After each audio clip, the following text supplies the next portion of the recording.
En una de las más recientes reuniones que ha tenido el presidente Nayib Bukele, le ha dado una repasada a estos gobiernos que tienen un enorme problema de criminalidad, pero en lugar de enfrentarla, en lugar de salir a atacar a los delincuentes, han manifestado y están intentando impulsar esta narrativa de que ellos atenderán las causas, de que ellos trabajarán con los jóvenes, de que ellos en lugar de enfrentar a los criminales que afectan diariamente a sus ciudadanos, usarán estas herramientas, que lo que buscan es ir a la raíz del problema, algo que suena muy bonito, que se escucha muy bien, pero la realidad de todo esto es que esto no funciona, y esto lo ha demostrado el presidente Nayib Bukele, que logró erradicar la criminalidad de su país, y que este era el mismo argumento que tenían gobiernos anteriores, que llegaron incluso a pactar con criminales, le daban dinero, dejaban que hicieran lo que quisieran en las cárceles. Es la misma historia que ocurrió en El Salvador por años. Los gobiernos anteriores en El Salvador también manifestaban que no podían hacer otra cosa más que pactar con los criminales y cumplir sus caprichos.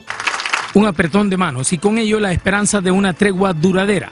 Pero según la Fiscalía del país, el lograr que estos cabecillas de pandillas rivales se dieran la mano habría costado al gobierno salvadoreño unos $200,000, $100,000 para la Mara Salvatrucha y $100,000 para la pandilla 18. Pero hoy el líder salvadoreño ha demostrado que esa no es la realidad, que enfrentando la criminalidad, de que poniendo castigos reales, penas fuertes para los delincuentes, se puede acabar con este problema, porque El Salvador era el país más peligroso del mundo y hoy es uno de los más seguros. Veamos lo que dice Bukele. ¿Cómo es posible que una organización criminal se puede agenciar un territorio entero y el gobierno no los puede sacar? Porque están en el gobierno. Por eso. Él tiene su política y nosotros tenemos la. Bukele se atrevió a decirle esto a Claudia Sheinbaum y no se guardó nada. Yo creo que el autoritarismo, la mano dura, lleva consecuencias terribles en los países. Finalmente, ese sí es un problema con la democracia y además de violación de los derechos humanos. Y aquí en Latinoamérica controlan sectores grandes de México. Nuestra visión, nuestro pensamiento es humanista por encima de todo. No hay gobierno que no pueda eliminar la delincuencia, es absurdo. El Leviatán, el Estado, siempre es más fuerte que cualquier organización criminal. El asunto es cómo lo haces, si lo haces con regímenes de excepción o lo haces a través de un sistema de justicia que funcione. Y vemos este video en el que el presidente Nayib Bukele manifiesta que sí es posible acabar con la criminalidad, y cómo es posible que hay lugares en México, en Colombia, en Brasil, en donde los delincuentes controlan barrios, regiones, tienen el poder, ellos mandan más que el gobierno. Esto es una realidad y pasa en nuestra región. Y por otro lado vemos los argumentos que nos decía Claudia Sheinbaum, cuando le preguntaron por Nayib Bukele, por su modelo de seguridad, que ella considera que lo que está haciendo Nayib Bukele está violando los derechos humanos y atenta contra la democracia, cuestionando incluso el régimen de excepción aplicado por el presidente Nayib Bukele. Habla también de que ellos son humanistas, pero mientras en México lamentablemente a diario quitan decenas de vidas, casi centenas de vidas, el gobierno mexicano sigue aplicando medidas de seguridad que no funcionan ni le garantizan seguridad a sus ciudadanos. Esto a mí sí me parece una barbaridad, que los ciudadanos mexicanos a diario están en peligro, mueren muchos mexicanos, porque según ellos es mucho mejor darle abrazos a los delincuentes, a los criminales, que lo que ha hecho el presidente Nayib Bukele. Recordemos lo que manifestaba el presidente Nayib Bukele en contra de estos pandilleros sanguinarios. Estamos jugando. Y esto va para todos los pandilleros y todos los mareros de todas las denominaciones, como ustedes se quieren llamar. Paren de matar ya, ahorita, en este momento, no mañana, ya. Paren de matar ahorita o volvemos a ponerle emergencia en penales. Y esta vez no los vamos a sacar, los metemos al hoyo o no los sacamos. Las pandillas que tenían aterrorizada a nuestra población, a nuestras comunidades, el palabrero, el corredor de la clica, atemorizaba a todos. Todos le tenían miedo porque él era de la Mara, del barrio. Ahora están huyendo. Se esconden como ratas, y cuando digo como ratas no es por ofender a las ratas, sino que literalmente se esconden en hoyos. Que el incentivo ya no estaba en el joven en robar, o en matar, o en decir, ¿yo para qué voy a estudiar si puedo cobrar extorsión? ¿Yo para qué voy a estudiar si puedo robar? ¿Yo para qué voy a estudiar si puedo entrar a la pandilla? Y vemos justamente lo que nos decía el presidente Nayib Bukele, ya los incentivos son otros. Ahora que en El Salvador hay justicia, que los criminales no se salen con la suya. Ningún joven elegirá ese camino. Anteriormente, cuando el pandillero era impune, cuando el pandillero hacía lo que quería, robaba, se apropiaba de incluso viviendas de los salvadoreños. La policía no les hacía nada. Los jueces eran cómplices de estos pandilleros. Nosotros esperaríamos que por parte de las autoridades se suspenda la realización de operativos policiales en los territorios donde radican nuestros miembros y sus actividades se limiten a prestar seguridad y a intervenir solo en los casos en que exista flagrancia. La agenda a desarrollar estará constituida por los puntos propuestos por ambas partes a los mediadores, entre los cuales se consideran los que nosotros proponemos que son: 1.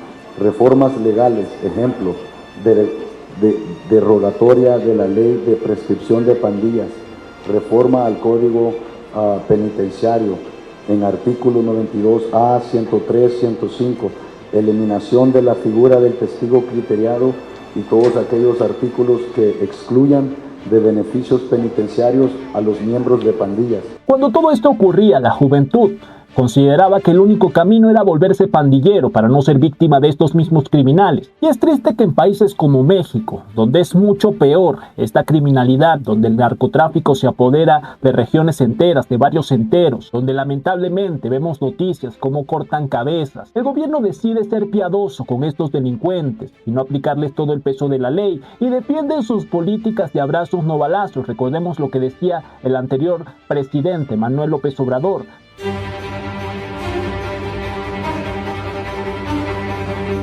¿Cómo vamos a estar en el fondo a favor de la ley del talión? Del que a hierro mata, a hierro muere. Cuando dije abrazos, no balazos, se rieron y todavía lo siguen haciendo. No me importa. Porque nuestra estrategia de atender a la gente pobre, de atender a los jóvenes, nos está dando resultados, sin violar derechos humanos. Se está avanzando. Presidente, usted va a dejar un país sumido en la violencia. ¿Está dispuesto a reconocer con la realidad, con los datos, que ha fracasado abrazos no balazos? ¿Y qué le recomendaría al próximo presidente o presidenta para tratar de resolver un problema que usted desafortunadamente no ha podido resolver?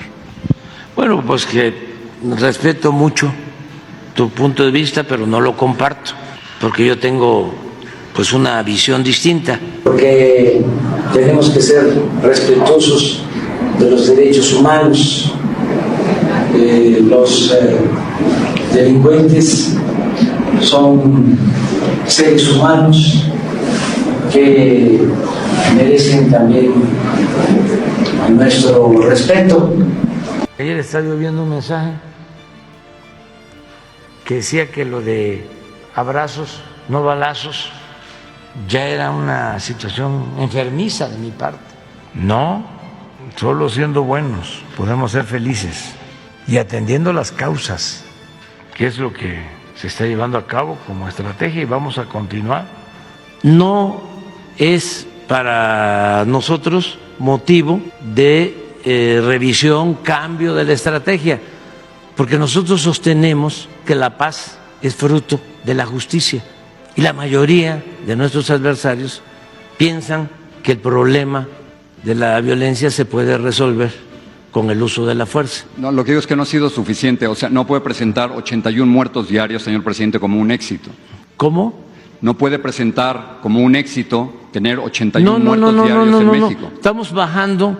De sus datos, en el 2023 hubo 29.675 muertos. Sí. No, aquí está. Es una verdadera tragedia eso, señor presidente. Aquí está. No. Una verdadera tragedia. Le preocupa a los mexicanos. No, Muchos mexicanos no se sienten seguros. Una verdadera tragedia, ¿sí?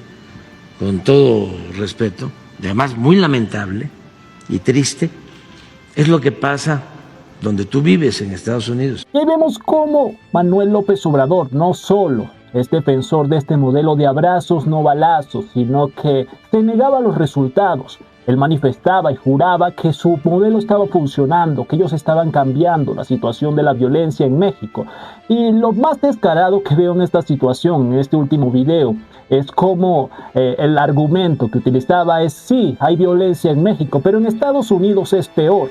Que el presidente de México quiera argumentar ante el cuestionamiento de la situación de violencia de su país que en Estados Unidos es peor, no creo que esa sea una respuesta para los mexicanos. Y ya hemos escuchado muchas veces este relato de que ellos atenderán las causas, de que ellos trabajarán con los jóvenes, de que ellos irán a la raíz del problema, pero mientras no acaben con el cáncer del narcotráfico, el cáncer de la criminalidad, del crimen organizado que tiene mucho dinero, poder, que corrompe a los ciudadanos, corrompe a la política, corrompe a los funcionarios. Y vimos al inicio del video como el presidente Nayib Bukele cuestionaba cómo es posible que el crimen organizado controlara territorios completos en lugares como México y que el gobierno no hiciera nada. Y le respondía: es porque el gobierno es cómplice. Es porque los políticos son socios, porque recordemos también que no solo es acabar con la delincuencia, sino también hacer justicia, acabar con la impunidad, porque podríamos hacer como ha dicho Gustavo Petro, alguien que se ha encargado de defender y aplicar políticas como estas en pro de los delincuentes, que dice que la solución a todo esto es despenalizar delitos, que ya no le llamemos delitos a ciertas cosas y así bajarán los delitos. Presidente de Colombia, Gustavo Petro.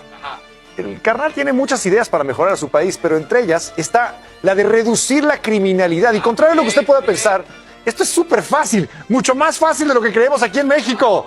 Escucha a este genio. Si logramos que una serie de actividades de la sociedad colombiana que hoy se consideran crimen, no se consideren crimen más adelante, pues habrá, por definición, menos crimen en... ¡Bravo! ¡Bravo! ¡Qué lógica impecable! ¿Pero tú lo entendiste? Funciona muy bien su idea. Mira, si le cambiamos el nombre a secuestro por masaje terapéutico, ¡pum! ¡Adiós al secuestro! Ya no va a haber ni uno. Va a haber puro masaje terapéutico. Claro. Okay. Está bien. Muy bien. ¿No? Y además podemos, en vez de robo de celular, llamarlo préstamo permanente involuntario de vías de comunicación. Mira, ¿sabes qué? Eso está muy bien. Hacia afuera del Azteca no habría robo de autopartes, sino contribuciones forzadas de repuestos mecánicos para el pueblo bueno. Y ya se acabó el robo de autopartes. Estas son las teorías que están intentando imponer los defensores de los delincuentes. Teorías bastante incoherentes y faltas de sentido común que algunos intelectuales, representantes de ONGs, de organismos internacionales aplauden cuando estos gobernantes de izquierda las manifiestan. Vamos a ver lo que nos decía el presidente Nayib Bukele precisamente de este tipo de teorías. Ese tipo de teorías que suenan bien para los intelectuales no aplican en la realidad. La realidad es que el crimen es crimen, punto. Y si uno lo permite, siempre van a ganar ellos en la guerra de los incentivos. Entonces nosotros entendimos a la fuerza y con golpes que la única forma era ir tras el pandillero y arrestarlo. No para castigarlo, sino para sacarlo de la sociedad. Él tiene que estar fuera de la ecuación. Él no puede llegar a cobrar. Entonces el joven ya ahora piensa en sus nuevos incentivos y dice: bueno, ¿qué hago? ¿Me hago pandillero para que me lleven a prisión? ¿O mejor me pongo a trabajar y gano dinero que ahora nadie me va a quitar? Entonces ahora ya puede conseguir novia además, porque ya la novia ya no es con el pandillero. El punto es de que ya los incentivos de la sociedad están hechos correctos. Porque como decía el presidente Nayib Bukele, hay que sacar al crimen organizado de la ecuación. No hay que permitir que siga creciendo, que los narcos tengan cada vez más poder, porque pasará nuevamente como pasaba en El Salvador. Los jóvenes preferían unirse a las pandillas, porque sabían que trabajando honradamente, que estudiando, simplemente cuando caminaran por sus calles iban a ser víctimas de estos criminales. No es como que cuando el gobierno decide aplicar políticas de crear más escuelas, de crear más universidades, de dar talleres, de dar más oportunidades a los jóvenes, los narcotraficantes que ya han acabado con decenas de vidas, que tienen mucho dinero, que tienen un negocio que por culpa del gobierno que les permite que sigan desarrollándolo sin ningún tipo de castigo, irán de la nada. Vamos a dejar de dedicarnos a esto y vamos a estudiar, vamos a cambiar nuestra vida. Esto no ocurre. Esto lo ha demostrado el presidente Nayib Bukele, quien ha aplicado la justicia, quien ha encerrado a todos esos señores que atormentaron por décadas al pueblo salvadoreño. Veamos ahora. Ahora robar, matar, ser miembro de una pandilla lo lleva al SECOT. Voy a aprovechar la oportunidad para enviarle un mensaje a los criminales, no a los que están adentro, porque eso les quitamos la televisión, sino a los que están afuera. Por ahí andan rumores que quieren empezarse a vengar de la gente honrada, al azar. Hagan eso y no va a haber un tiempo de comida en las cárceles. 1. A ver cuánto tiempo duran sus homeboys allá adentro. Les juro por Dios que no comen un arroz. Y vamos a ver cuánto tiempo duran. Y no me importa lo que digan los organismos internacionales, que vengan a proteger a nuestra gente, que vengan a llevarse a sus pandilleros.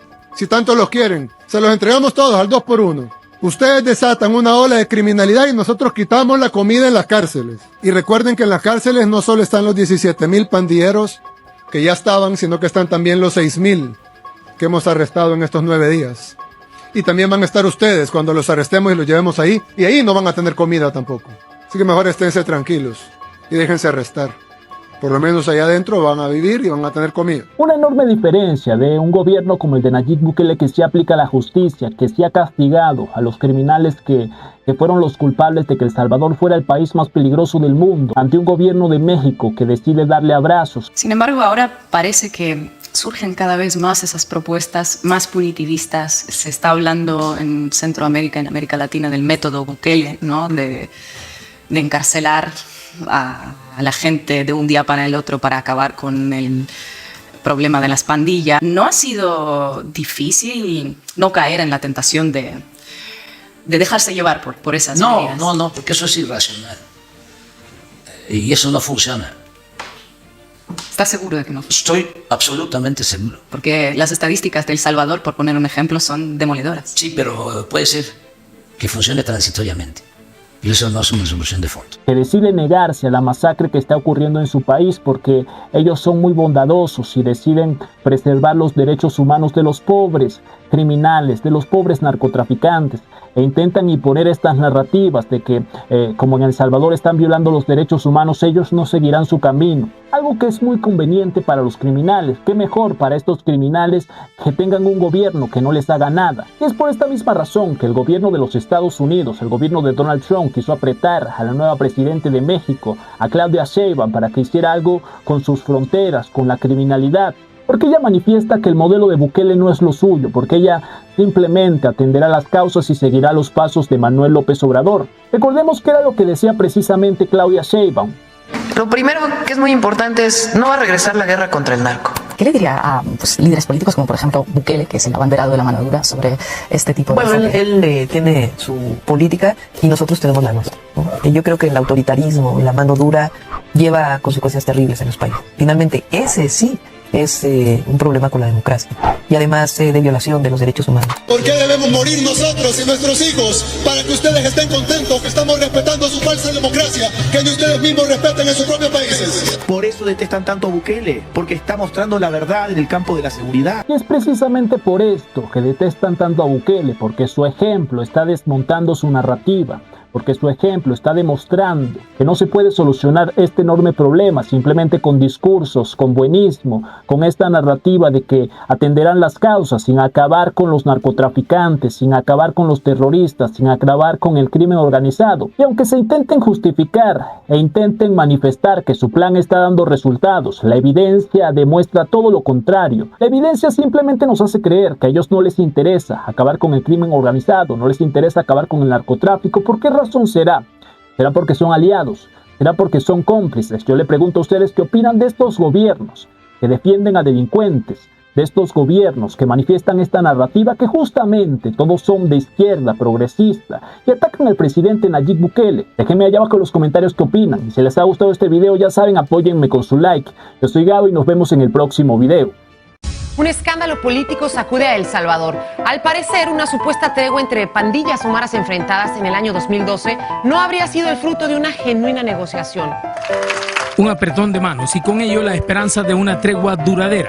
Pero según la Fiscalía del país, el lograr que estos cabecillas de pandillas rivales se dieran la mano habría costado al gobierno salvadoreño unos $200,000, $100,000 para la Mara Salvatrucha y $100,000 para la pandilla 18. Es bochornoso porque generar un gobierno producto de pacto con criminales es lo peor que nos podía haber sucedido. Pero esta no es la única controversia. Ahora otro funcionario de ese gobierno está siendo investigado por una supuesta negociación electoral con grupos de pandillas. Se trata de Arístides Valencia, actual ministro de Gobernación, quien según una alegada grabación telefónica de un pandillero revelada por un medio local, habría negociado con los líderes de las maras para que votaran por el FMLN en el 2014.